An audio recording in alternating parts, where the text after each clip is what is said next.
des candidats. Certains candidats n'ont pas leur nom Sur les listes. sur les listes. Comme vous, par exemple. Comme moi, comme Soro Guillaume.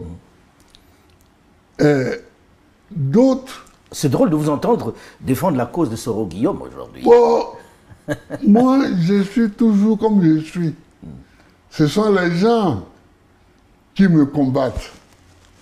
Mais même quand Soro Guillaume se battait, je l'ai regardé, lui et ses amis, et je leur ai dit, vous me combattez pour quelqu'un que vous ne connaissez pas. Monsieur le Président, il y a eu beaucoup d'actualités dans lesquelles vous étiez au cœur. Oui. Vitrifié. Oui. Vous avez écouté les propos du livre de Robert Bourgi. Hein, oui, Robert. Voilà. Qui parlait de Nicolas Sarkozy qui avait promis de vous vitrifier. Cette anecdote, elle est vraie? Ah ben ça, c'est à lui qu'il faut demander. Puis c'est lui qui était à l'Élysée avec Sarkozy. Prenons les choses par le commencement, Monsieur le Président. Oui. On apprend de ces révélations, par exemple, que vous étiez le vainqueur de l'élection présidentielle d'octobre 2010. Oui. Et que vous avez été victime, on va dire, d'un putsch, finalement. Oui. C'est vrai ou pas? Vous Mais pensez? ça, nous savions depuis longtemps, depuis toujours, que nous avions gagné, que j'avais gagné l'élection présidentielle de 2010. Mais le problème, c'est que le gouvernement français dirigé à l'époque par Nicolas Sarkozy ne voulait pas du tout me voir. D'où venait cette inimitié entre vous et Nicolas Sarkozy? Je n'en sais rien. D'abord, c'est un ami de Ouattara. Est-ce que ceci peut expliquer cela? Je ne sais pas. Mais c'est un ami de Ouattara. Mais ensuite, on ne m'attendait pas à la présidence de la République. Du côté de Paris, on ne m'attendait pas à la présidence de la République. Monsieur le Président, Robert Bourgi, dans le livre, dit qu'il vous appelle. Oui. Il vous transmet le message de Nicolas Sarkozy qui vous dit d'abandonner. Oui. Et on vous promet beaucoup d'argent, bref, il cite un certain nombre d'avantages dont vous deviez bénéficier. Oui. C'est vrai ou pas? Il vous a vraiment téléphoné dans ce sens-là? Il m'a téléphoné dans ce sens-là. Et vous l'avez envoyé balader? Ah oui, ça, plus vigoureusement qu'il l'a dit. Ah oui? Mais en fait... Dites-nous, Monsieur le Président, vous avez raccroché au nez? Ah oui, bien sûr. Bien sûr. Parce que il y a des choses avec lesquelles je ne peux pas jouer. La liberté de mon pays, l'indépendance de mon pays, c'est mon pays, la Côte d'Ivoire, qui est aux élections. Et la Côte d'Ivoire se donne le président qu'il veut. Moi, je n'entends pas à ce que quelqu'un qui, parce qu'il a assis à l'Élysée, puisse désigner un chef d'État en Côte d'Ivoire. Je ne peux pas accepter ça.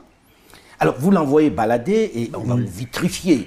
Est-ce que, très sincèrement, pendant que vous étiez aux affaires, vous avez de temps en temps aussi acheté votre paix, acheté Paris, parce qu'il dit que vous aviez donné 3 millions d'euros à Jacques Chirac. Oui, enfin, exactement, c'est 2 milliards de francs CFA. Alors, je ne sais pas bien... Oui, ça fait 3 millions d'euros. Voilà. À peu près. Voilà. Mais ça, je suis étonné que ça apparaisse comme quelque chose de nouveau aujourd'hui.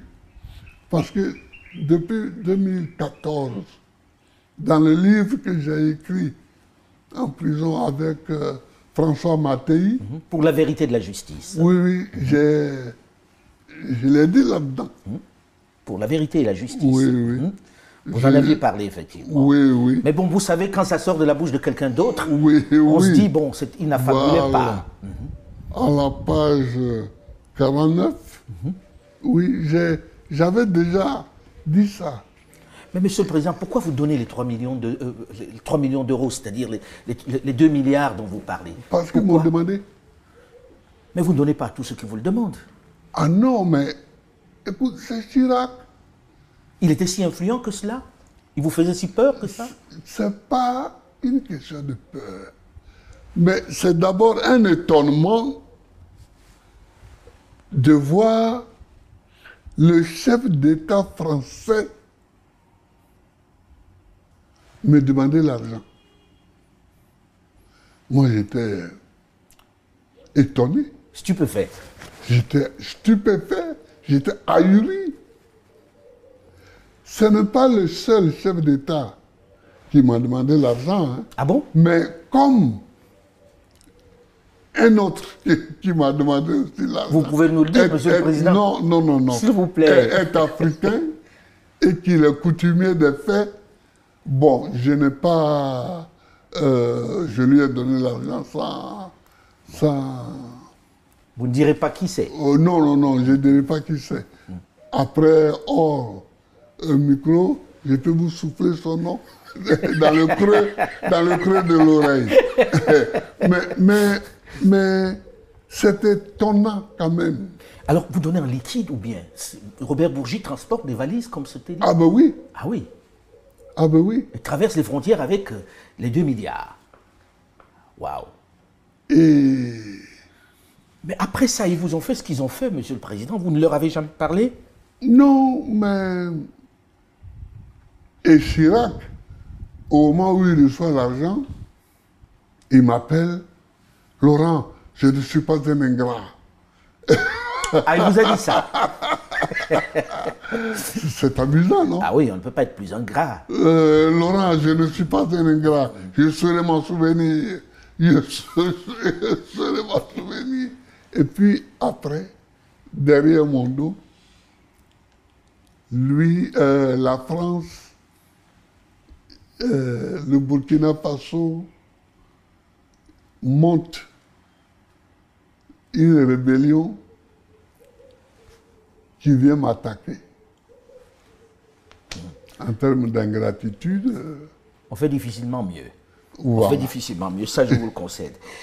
Monsieur le Président, quand on écoute tout ceci, on a envie de dire, est-ce que ça ne remet pas en cause la légitimité même du président Alassane Dramane Ouattara? Parce que là, quand on écoute ça, on se dit, la France lui a donné le pouvoir, puisque on dit qu'il n'a pas gagné les élections présidentielles. Mais moi, il y a longtemps que je l'ai dit, il y a longtemps que je l'ai dit, je leur ai même proposé en 2011 de venir recompter les bulletins de vote.